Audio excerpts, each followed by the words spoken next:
Hey guys, and welcome to Overland NZ. I'm currently on the side of Mt Ruapehu, heading up Tukino Road.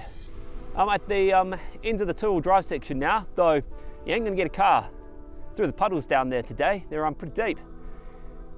So yeah, we're up in the Central Plateau this weekend, currently in the Rangipo Desert, and the plan is basically to explore north of here. Obviously south is the military land. So yeah, kicking off with Tukino. This was the first place that we ever came as Overland NZ. Our very first trip back when we had like 20 Instagram followers. It's cool. I love it here. Been back many times. Way better in the middle of winter when there's snow everywhere. It's one of the few places in the North Island that you can actually drive in snow. But it's cool. I love it up here, and I'm looking forward to seeing how far we can get up the hill today.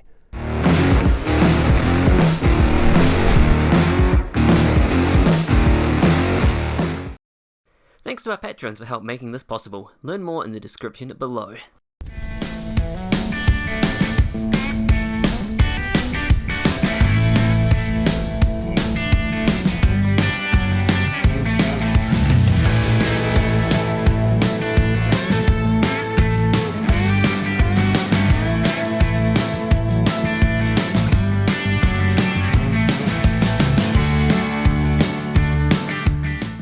Oh, I love this place. It's so barren. Like, there is just nothing, but it's just rock. Very little vegetation. Cool. It is rough though. And it gets bumpier and bumpier the further up you go.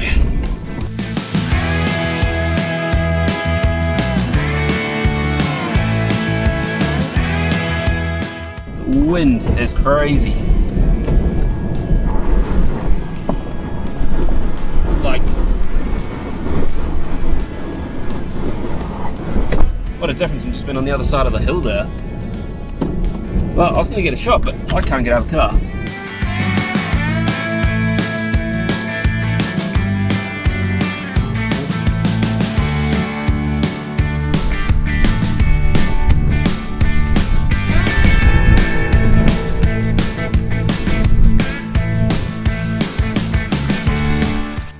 Oh, that was short-lived.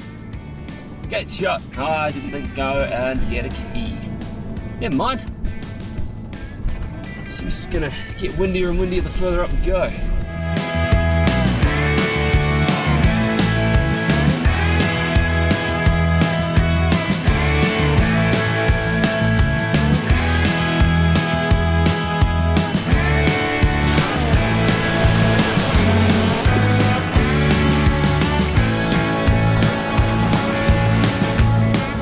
Like 100 meters to go. Back out onto the highway and make a move north. I'm not worried about the weather though. They did say that it was going to be sunny and warm. It's currently raining and cold, so it might. So once you get north of the military area up here, which you can find an Overland Navigator on your phone, big red area, stay out of that and you'll be all good. There are a whole bunch of like roads and stuff off the side. So I've just started heading down Waipakihi Road. It heads down to the river. It's just off Desert Road. You can't miss it. There's signs and stuff for it. First little challenge. Yeah, cut up this is coming through here. There's a far easier line than I took here, but I thought I'd take the tricky one, have a bit of fun on the way down.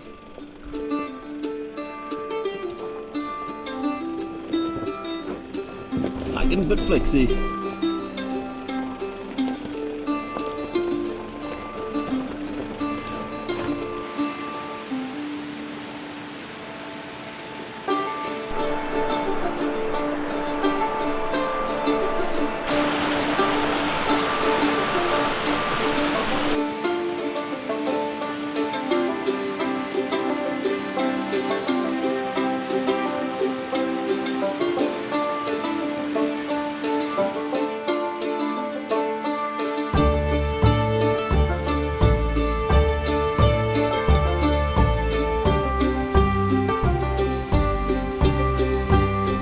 Come through the little river, and there's a campsite out here that I know about.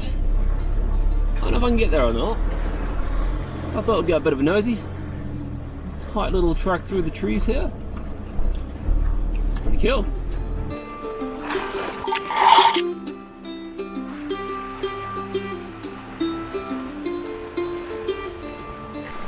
How good is this campsite?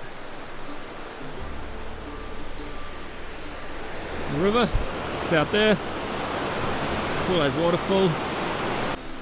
So my original plan was to stay here tonight. It's peaceful as anything, and there's no wind, which is nice. But it's still pretty early and it's raining, and you know, sitting there by yourself while it's raining is not all that fun.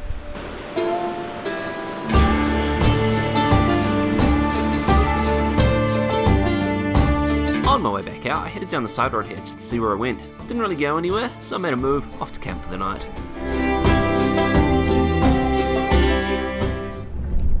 So, spend the night at Urchin Campsite. Pretty cool little spot. I'm going to explore the forest a little bit here. There's another campsite further up that I didn't make it to. And then head, well, south a little bit. Go have a look at the Ruapehu inlet for the power station. And maybe the switching station there too. There's a whole bunch of tracks that kind of crisscross through that area. I was hoping to get to them yesterday, but it just didn't happen. I don't know what was going wrong, but I was struggling to film much, and yeah. 2 minutes from camp is the Pillars of Hercules. It's a spectacular ravine where the water has eroded its way through the hills over thousands of years. There's a swing bridge that takes you out over the crossing, and it's pretty incredible.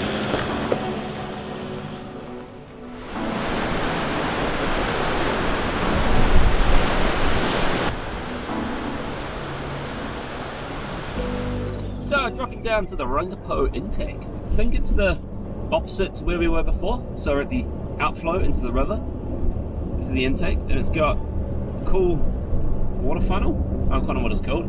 It sprays the water out into the lake. And up behind that is a sweet little track that kind of takes you through the hills and drops you right down onto the river.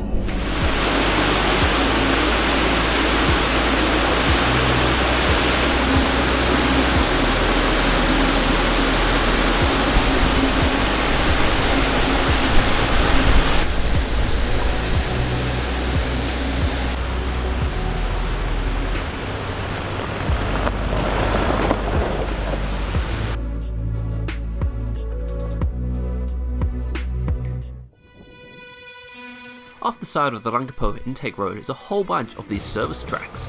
I decided to take this one and see where it went. Turned out to be pretty cool.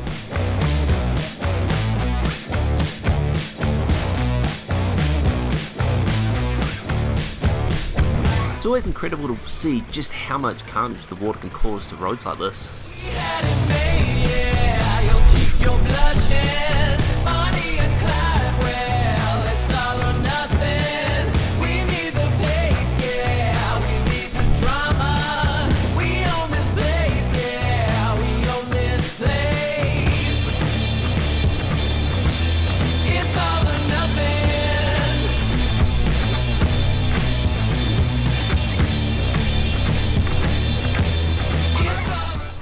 It's a bit of a taste of the Ruapehu Inlet Road and some of the areas off it. There is so much more out here though. Like, just looking around as I'm cruising back out, there's tracks that way, you know, there's so much to explore, and they basically follow the power pylons, so they're not too hard to find. If you like your paint though, it's not a place for you. The pinstriping from, sorry, there's more tracks. The pinstriping from the bushes along here is just insane. I've picked up so many more.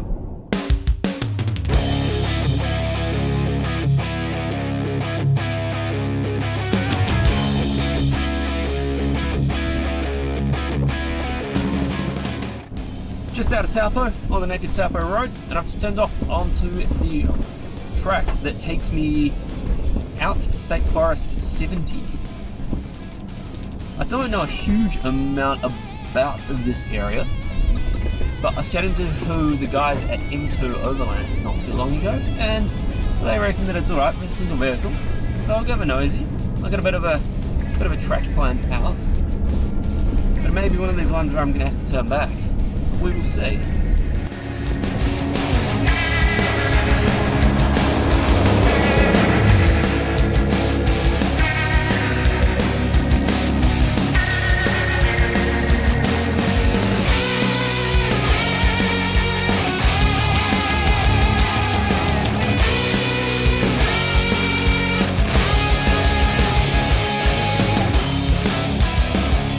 It didn't take me long to realise that this is a place where a spotter would be super useful, so I had a quick little play on some of the hills and decided it was time to make a move, but we'll definitely be back here.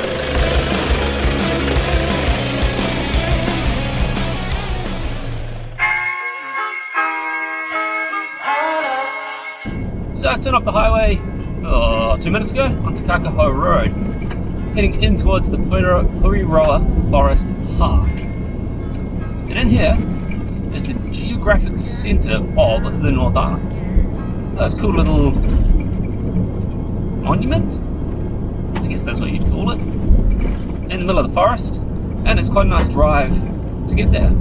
There's also a campsite at either end. There's one, I don't know, about 2-3 minutes from where I am now, and there's one at the far end of this road, and there's a few little non-official ones as well. You got me down again.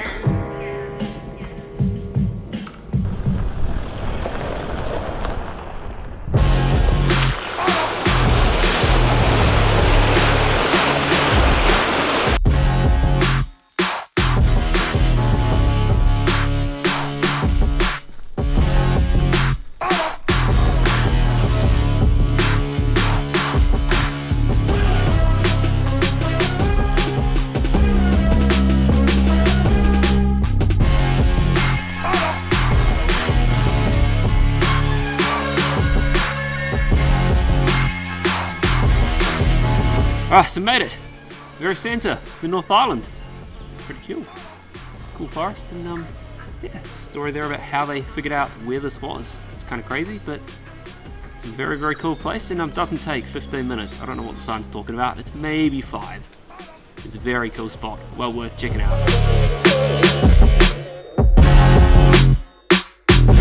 It had been a massive day on the road, so I headed south to Pokaka Mill for the night, one of my all-time favourites, knowing I had to make a big push back home early in the morning. Thanks heaps for watching. Catch you next time on Overland NZ.